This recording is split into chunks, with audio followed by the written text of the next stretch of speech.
Mail जो होता है उसमें टेस्टोस्टेरोन के इफेक्ट से सिर के बाल झड़ते हैं।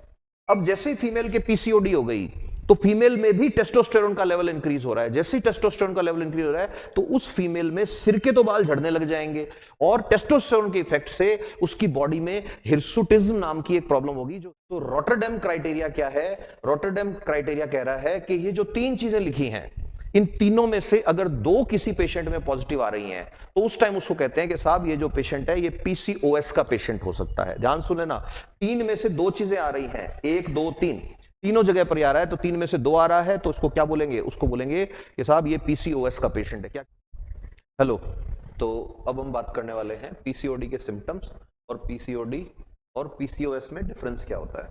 तो सबसे पहले तो यही बात कर देते हैं कि कई बार सुनने में आता है पीसीओडी, कई बार आता है पीसीओएस। तो पीसीओडी इज व्हाट? तो पीसीओडी जो है उसका पूरा नाम है पॉलीसिस्टिक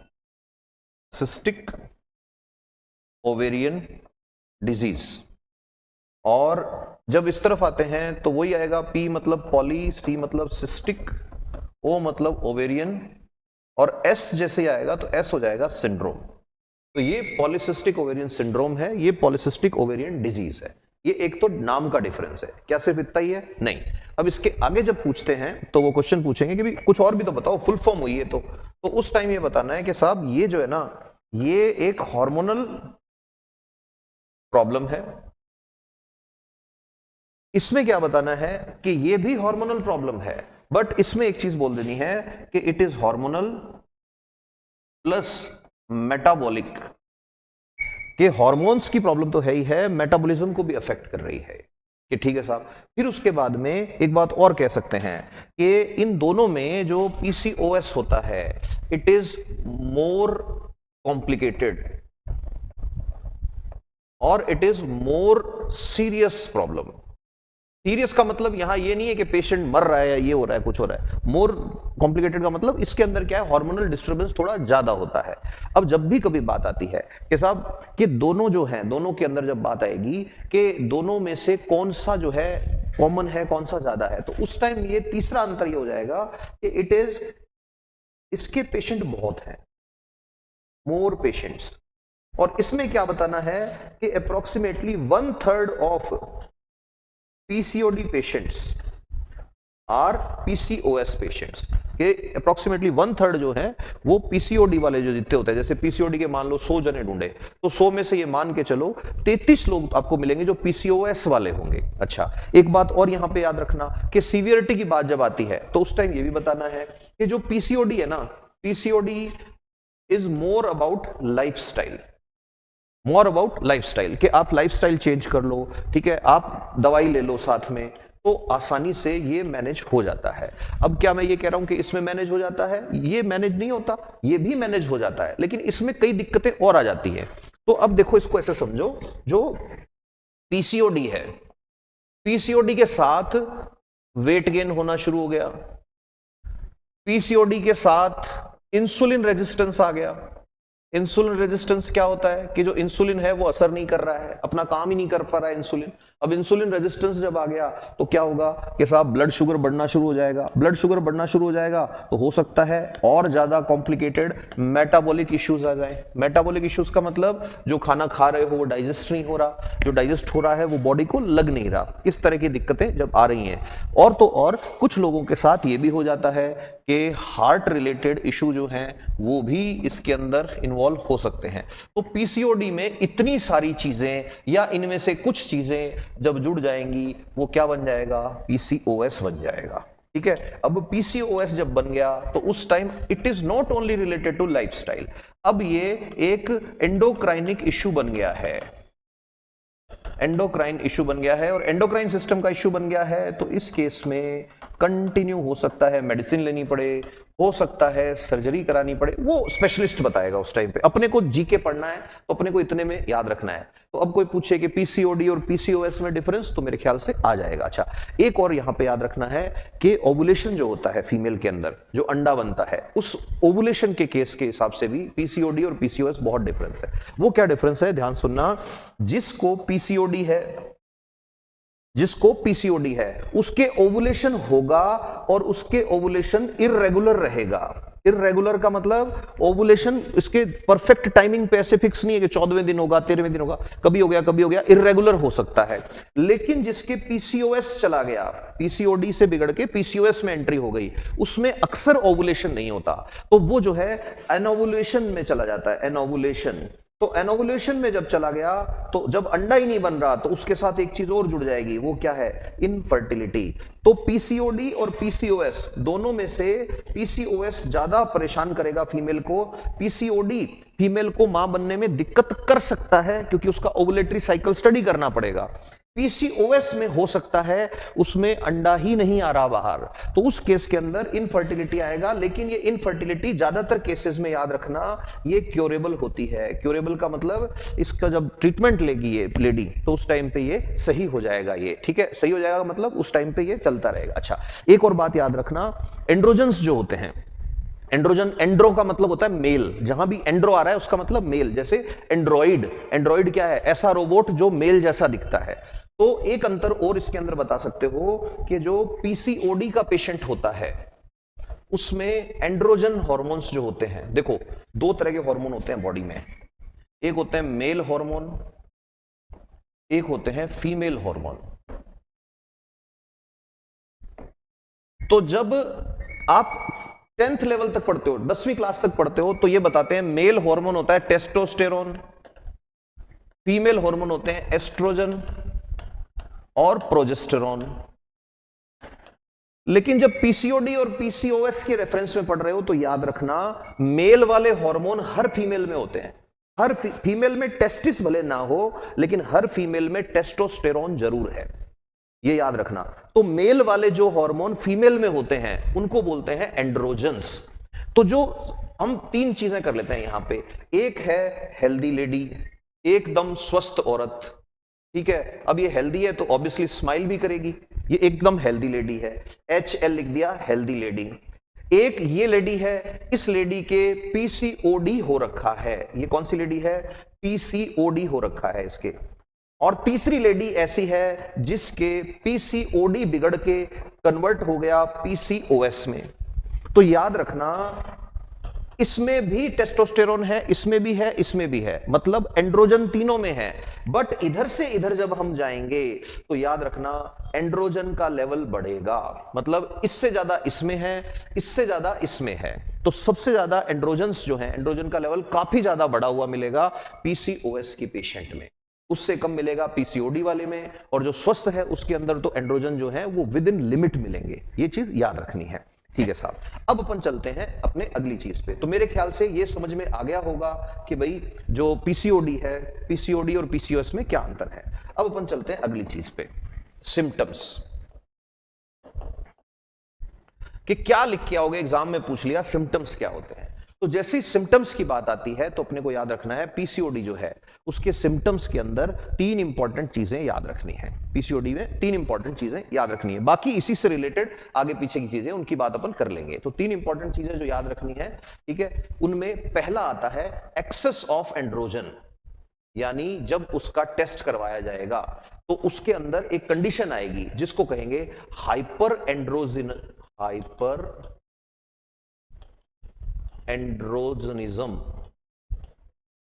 मतलब हाइपर का मतलब बढ़ा हुआ, तो इसके अंदर एंड्रोजन बढ़ गए।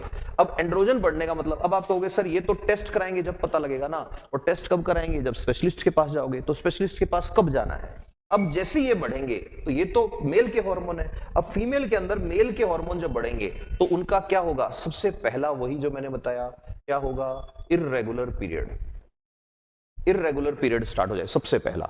दूसरा क्या होगा, ये सबसे कॉमन सिम्टम में से आता है। दूसरे नंबर पर क्या होगा कि जो पीरियड्स हैं वो पीरियड्स या तो डिलेड रहेंगे, और जब आएंगे तो उस टाइम पे जो फीमेल है उसमें जो ब्लीडिंग होगी वो इम्प्रॉपर होगी।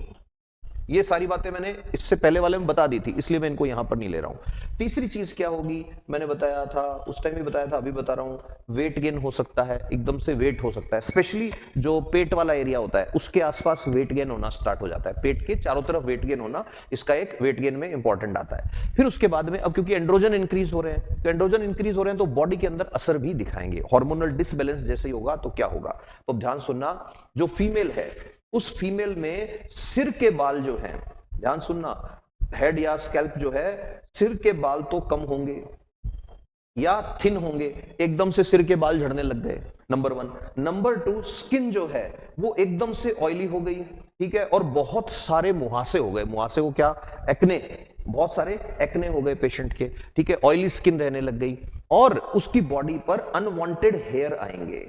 ये जो अनवांटेड हेयर हैं, ये अगला सिम्टम है। ये सारे के सारे जो हैं, ये कॉमन सिम्टम बता रहा हूं मैं, जो बिल्कुल कॉमन सिम्टम है। अच्छा, जब मैं कह रहा हूं कि सिर के बाल झड़ रहे हैं, अब सिर के बाल क्यों झड़ रहे हैं, तो देखो, मेल जो होता है, मेल और फीमेल दोनों के अंदर जीन सेम हो रहे हैं, ऑलमोस्ट सेम जीन है, सेम पापा की औलादे हैं, मेल फीमेल दोनों बहन भाई है, लेकिन मेल जो होता है उसमें टेस्टोस्टेरोन के इफेक्ट से सिर के बाल झड़ते हैं। अब जैसे ही फीमेल के पीसीओडी हो गई, तो फीमेल में भी टेस्टोस्टेरोन का लेवल इंक्रीज हो रहा है। जैसे ही टेस्टोस्टेरोन का लेवल इंक्रीज हो रहा है, तो उस फीमेल में सिर के तो बाल झड़ने लग जाएंगे, और टेस्टोस्टेरोन के इफेक्ट से उसकी बॉडी में हिरसुटिज्म नाम की एक प्रॉब्लम होगी। जो हिरसुटिज्म होता है, उसमें क्या होता है, यहां पे बॉडी पे बाल आएंगे। अभी बताऊंगा जो बाल आएंगे वो किस पैटर्न के अंदर आएंगे। तो अनवांटेड हेयर की ग्रोथ स्टार्ट हो जाएगी और सिर के बाल झड़ने लग जाएंगे। तो आप इसको ऐसे भी लिख सकते हो एग्जाम के अंदर कि male pattern baldness in female, जो फीमेल है उसके अंदर मेल पैटर्न बाल्डनेस स्टार्ट हो गई। तो इसीलिए अब देखो, इसके अंदर पहला सिम्टम जो है वो क्या था कि साहब एक्सेस एंड्रोजन। अब ये कब पता लगेगा, ये इतनी सारी प्रॉब्लम्स है, इनमें से कई सारी प्रॉब्लम्स अगर किसी फीमेल के साथ आ रही है, उसको तुरंत अपनी बॉडी की चेकअप कराना चाहिए। और वो टेस्ट कराने जब जाएगी तो 2 चीजें टेस्ट करानी है उसको। पहला, एंड्रोजन का लेवल टेस्ट कराना है। वो कहां से होगा, ब्लड से टेस्ट होगा। क्यों, एंडोक्राइन ग्लैंड है, तो एंडोक्राइन ग्लैंड के सारे हार्मोन ब्लड में रहते हैं, तो ब्लड से टेस्ट होगा, नंबर 1। नंबर 2, उसका होगा यूएसजी अल्ट्रासोनोग्राफी। अब जो सोनोग्राफी करेंगे तो क्या होगा, सोनोग्राफी करेंगे ना, तो लड़की की जो ओवरी है वो ऐसे आएगी, ओवरी, मान लो ये ओवरी है, फिम्ब्रिया, फैलोपियन ट्यूब, ऐसे है ना, इधर वाली ऐसे। अब इसकी ओवरी में क्या दिखेंगे, इसकी ओवरी में ना ऐसे छोटे छोटे छोटे छोटे छोटे छोटे छोटे छोटे छोटे छोटे, ठीक है, 2 से 10 के साइज रेंज के अंदर बहुत सारी ऐसे दिखेंगी, खूब सारे से जो है आधे मैच्योर्ड जो है छोटे छोटे फॉलिकल्स दिखेंगे। ये दिख रहे हैं। अब जैसे ये दिख रहे हैं तो डॉक्टर तुरंत लिख देगा पीसीओडी, पॉलीसिस्टिक ओवेरियन डिजीज, और आगे क्वेश्चन मार्क लग जाएगा। तो पहला टेस्ट था ये वाला, दूसरा यूएसजी कराया। तीसरा जो है वो सेल्फ वाला मैंने बताया था कि इस फीमेल में जो पीरियड्स हैं, अब देखो लड़की में क्या होता है, 28 डेज का साइकिल होता है, ठीक है। यहां ये अगर फर्स्ट डे है तो फर्स्ट डे से लेके 5th डे तक ये ब्लीडिंग का टाइम रहता है। उसके बाद 14th डे जो रहता है फीमेल में, वो ओवुलेशन का टाइम रहता है अप्रोक्सीमेटली। चलते चलते ऐसे 28 डेज का साइकिल होता है, ठीक है। अब किसी में 30 डेज का भी हो सकता है, किसी में 32 डेज का, किसी में 26 डेज का, लेकिन ये एक रेगुलरिटी होती है इस साइकिल में। इनमें क्या होगा, कोई रेगुलरिटी नहीं होगी। तो जब रेगुलरिटी नहीं होती तो उस कंडीशन को आपको लिख के आना है बेटा कि साहब इनके अंदर या तो ओलिगो टाइप की जो एनोमली होगी, या इनके अंदर क्या होगा, एनुलेशन होगा। ओलिगो ओवुलेशन या फिर एनुलेशन। अब ओलिगो ओवुलेशन का मतलब इनके अंदर जो है ओवुलेशन फिक्स नहीं है, कभी भी ओवुलेशन इनके अंदर होता रहेगा। तो आपसे जब कभी भी ये क्वेश्चन पूछेगा तो आपको ये ध्यान रखना है। अब आती है बात कि ये जो 3 हैं, एक चीज और याद रखना, जो लोग नर्सिंग या ये फार्मेसी वगैरह की पढ़ाई कर रहे हैं वो याद रखना कि पीसीओडी के लिए एक क्वेश्चन पूछा जाता है, रॉटरडैम क्राइटेरिया। ये क्वेश्चन अभी नर्सिंग के एग्जाम में भी पूछा था। रॉटरडैम क्राइटेरिया जो है इसका क्वेश्चन पूछते हैं। तो रॉटरडैम क्राइटेरिया क्या है, रॉटरडैम क्राइटेरिया कह रहा है कि ये जो 3 चीजें लिखी हैं, इन तीनों में से अगर 2 किसी पेशेंट में पॉजिटिव आ रही हैं तो उस टाइम उसको कहते हैं कि साहब ये जो पेशेंट है ये पीसीओएस का पेशेंट हो सकता है। ध्यान सुने ना, 3 में से 2 चीजें आ रही हैं, 1 2 3, तीनों जगह पर आ रहा है, तो 3 में से 2 आ रहा है तो उसको क्या बोलेंगे, उसको बोलेंगे कि साहब ये पीसीओएस का पेशेंट है। क्या क्या है, ओलिगो ओवुलेशन या फिर एनोवुलेशन। ओलिगो ओवुलेशन का मतलब इम्प्रॉपर पीरियड्स आ रहे हैं, ठीक है, साल में। अच्छा एक बात और याद रखना कि ओलिगो ओवुलेशन किसको बोलेंगे यहां पे, ओलिगो ओवुलेशन। ओलिगो ओवुलेशन कैसे नापना है, ओलिगो ओवुलेशन नापना है कि साहब एक कैलेंडर ईयर जो है, एक कैलेंडर ईयर में सिर्फ 8 बार या इससे भी कम पीरियड अगर आ रहे हैं। एक कैलेंडर ईयर कितना होता है, 12 महीने का। उसके अंदर 8 बार या इससे कम पीरियड आ रहे हैं तो उसको कहना है ओलिगो ओवुलेशन चल रहा है इसके अंदर, फीमेल के अंदर, ठीक है। फिर उसके बाद ये मैंने बता दिया कि 3 में से 2 हैं तो उसको रोटरडैम से याद रखना है। अच्छा, फीमेल के अंदर मेल की तरह जो है, अब ये एंड्रोजन जब इंक्रीज होगा तो मैंने सारे सिम्टम आपको बता ही दिए हैं कि ठीक है साहब, जो टेस्टोस्टेरोन है या DHEAS जो होते हैं उनकी वजह से बाल झड़ने शुरू हो जाएंगे। और जब इसको जब स्टडी करेंगे, अच्छा ये मैंने बता ही दिया कि जब USG की बात लिखोगे तो 1-2 लाइनें उसके अंदर जरूर लिखनी है कि USG जब हम करेंगे तो उसकी जो ओवरी होती है, उसकी ओवरी में, ये सिर्फ उनके लिए बता रहा हूं जो लोग ये पैरामेडिकल्स वाले स्टूडेंट स्टडी कर रहे हैं, वो क्या लिख के आएंगे कि USG का क्राइटेरिया क्या है। तो USG का क्राइटेरिया है कि जब उसका USG करेंगे तो उसकी जो ओवरी होएगी, उसकी ओवरी पॉलीसिस्टिक दिखेगी। तो इसको आपको ये बताना है कि पॉलीसिस्टिक ओवरी जो है उसकी मॉर्फोलॉजी क्या होती है। मॉर्फोलॉजी मतलब कैसी दिखती है वो ओवरी। तो उस केस में ये बताना है, यहां पे ये याद रखना कि मोर देन 12 फॉलिकल्स दिखेंगे और सारे के सारे फॉलिकल्स जो होंगे वो 2 मिलीमीटर से 10 मिलीमीटर के बीच की साइज रेंज में होंगे। 2 मिलीमीटर से 10 मिलीमीटर के बीच की साइज रेंज में। कितने? मोर देन 12, ठीक है। तो ऐसे लिख सकता हूं 12 या इससे ज्यादा फॉलिकल्स, 12 या इससे भी ज्यादा फॉलिकल्स, पहली बात। दूसरी बात क्या बता के आनी है? दूसरी बात ये बता के आनी है कि साइज रेंज जो होगा वो होगा 2 मिलीमीटर से लेके 9 मिलीमीटर 10 मिलीमीटर तक। अच्छा, इसके अंदर एक चीज और अगर कर दोगे तो सोने पे सुहागा हो जाएगा। जो ओवेरियन वॉल्यूम जो है वो भी लिख दोगे तो वो और भी इंपॉर्टेंट हो जाता है। तो ओवेरियन वॉल्यूम जो है उसके लिए बता देना कि ओवेरियन वॉल्यूम जो है उसके लिए 10 ml जो है उसको हम एज अ बेंचमार्क लेते हैं। तो इन लोगों में क्या आता है, ओवेरियन वॉल्यूम 10 ml से ज्यादा आता है। तो अगर देखोगे यहां पे तो इसके अंदर जो ओवरी है ये एक हेल्दी लेडी की ओवरी है और ये एक PCOS या PCOD वाली लेडी की ओवरी है। सिंपल सी बात है, जब डॉक्टर प्रॉब लगाएगा, जब उसकी ओवरी को स्टडी करेगा डॉक्टर, तो उस टाइम पे एक हेल्दी लेडी है उसकी ओवरी का जो वॉल्यूम है वो 10 ml से कम आता है। एक हेल्दी लेडी की ओवरी के अंदर एक आधा फॉलिकल दिखेगा जो तैयार है, वो भी साइकिल के अकॉर्डिंग दिखेगा। जिस लेडी के PCOD हो रखा है या PCOS हो रखा है उसकी ओवरी में जब देखेंगे वो प्रॉब लगा के, इसलिए सोनोग्राफी तुरंत करानी चाहिए। इसमें बिल्कुल ऐसे नहीं है पीछे हटना है, ठीक है। ये दिमाग नहीं लगाना है कि डॉक्टर अपने कमीशन के लिए लिख रहा है। और सोनोग्राफी भी अच्छे से अच्छे सेंटर पे जाके कराओ। अगर जेब में तुम्हारे अलाउ कर रहा है तो अच्छे सेंटर पे जाने से क्या होता है, एडवांस मशीनें होती हैं वो बहुत अच्छा व्यू देती हैं। जितना अच्छा व्यू दिखेगा रेडियोलॉजिस्ट को, सोनोलॉजिस्ट को, वो उतना ही अच्छा रिपोर्टिंग कर पाएगा। तो अब जब जिस लेडी के सोनोग्राफी के अंदर 12 से ज्यादा फॉलिकल्स दिख रहे हैं, अंडाशय जो होता है उसके अंदर अंडे जिस थैली में बनते हैं उसको फॉलिकल बोलते हैं, ऐसे समझ लो, ऐसे पुट्टिकाएं बोलते हैं हिंदी के अंदर, तो वो बन रहे हैं, तो वो जो है वो एक सिम्टम इसका ये हो गया। और तीसरा मैंने बता दिया ये। तो 3 में से कोई से 2 सिम्टम अगर आ रहे हैं तो उसको क्या बोलेंगे? उसको बोलेंगे हम कि PCOS हो गया है। किसके अकॉर्डिंग? रॉटरडैम क्राइटेरिया के अकॉर्डिंग। ये देखना है कि लड़की में बाल जो आ रहे हैं, अब जैसे ऐसे नहीं है कि किसी को भी आप बोल दोगे आपको हिरसुटिज्म हुआ है। हिरसुटिज्म मतलब फीमेल में मेल जैसे बाल आना, फीमेल में मेल की तरह बाल आना। और क्यों आ रहे हैं? क्योंकि फीमेल में मेल वाला हार्मोन आ गया। और मेल की कोई भी चीज होती है उसको क्या बोलते हैं? एंड्रो। एंड्रो कहीं भी आए वो मेल, गाइनो कहीं भी आए वो फीमेल, ठीक है। तो जैसे कोई रोबोट है वो फीमेल जैसा उसको गाइनोइड बोलते हैं, कोई रोबोट मेल जैसा है उसको एंड्रॉइड बोलते हैं, ठीक है। ऐसे ही अब ध्यान से सुनना, फीमेल के अंदर हिरसुटिज्म हुआ है या नहीं हुआ है, इसके लिए एक क्राइटेरिया है।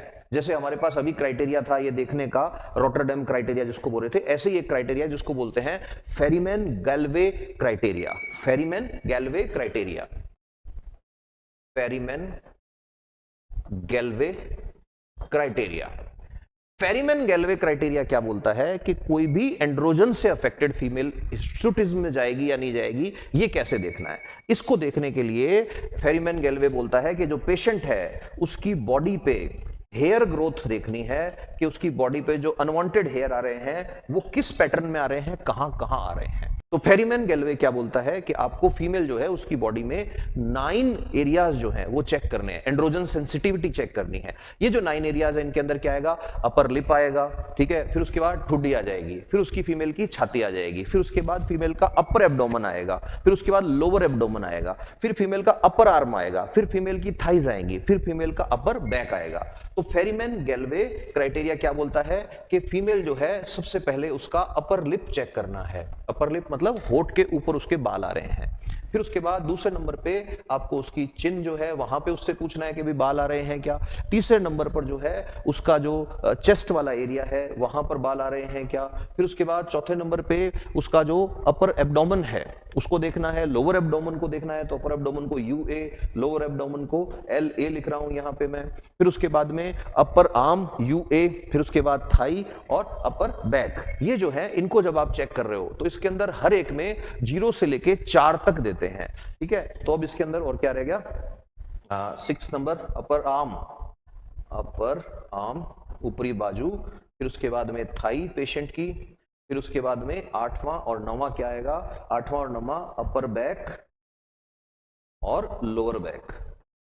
तो ये 9 जो हैं इनके अंदर देखना होता है फीमेल को कि भाई बाल आ रहे हैं या नहीं आ रहे। आ रहे हैं नहीं आ रहे का मतलब एकदम से आने शुरू हैं क्या। अब देखो अगर कोई बाल नहीं है तो 0 नंबर देना है, एक के लिए 0 नंबर, हर एक में 0 से लेके 4 तक, ठीक है। और फिर उसके बाद अगर बाल कम आ रहे हैं, 1, थोड़े ज्यादा आ रहे हैं 2, 3 और लास्ट में 4, 0 से लेके 4 तक नंबर देना है। अब ध्यान से सुनना, कोई भी फीमेल है उसके अंदर इन 9 जगहों पर, ध्यान सुनना, फीमेल में इन 9 शरीर के इन 9 बॉडी पार्ट्स पर, स्पेशली पीसीओडी, पीसीओएस या हिर्सुटिज्म के पेशेंट के अंदर इन 9 जगहों पर बाल देखे जाते हैं। इन 9 जगहों पे बाल देख के ये देखते हैं कि अगर बिल्कुल बाल नहीं आ रहे, नए नहीं आने चाहिए, बचपन से वो बात अलग है, पहले से वो बात अलग कि ये बाल जो है अगर आ रहे हैं, थोड़े थोड़े आ रहे हैं 1 और बहुत ज्यादा आ रहे हैं 4 स्कोर दे दो। अब इन 9 की 9 जगहों का स्कोर, किसी का 0 आएगा, किसी का 1 आएगा, किसी का 0 आएगा, किसी का 3 आएगा, किसी का 2 आएगा, बालों के हिसाब से टोटल जोड़ के इन सब का किसी भी कंडीशन में 8 से ऊपर नहीं जाना चाहिए। अगर 8 से ऊपर जा रहा है तो उसको बोल देते हैं कि भाई आपके हिर्सुटिज्म का एक जो है क्राइटेरिया जो है वो कवर हो रहा है, तो आपको और आगे इन्वेस्टिगेशन करानी चाहिए, आपको और आगे जांच करानी चाहिए। तो होपफुली इस को पढ़ के, इसको सुन के कुछ डाउट क्लियर हुए होंगे। अब जो पीसीओडी के सिम्टम्स हैं उनको कोई क्वेश्चन पूछेगा, वाइवा में पूछ लेगा या और पूछ लेगा, या एग्जाम में बहुत आता है या लाइफ में बहुत काम आता है, तो उस टाइम पे ये आप इजीली इसका आंसर दे सकते हो। Stay happy, stay blessed, thank you, love you all.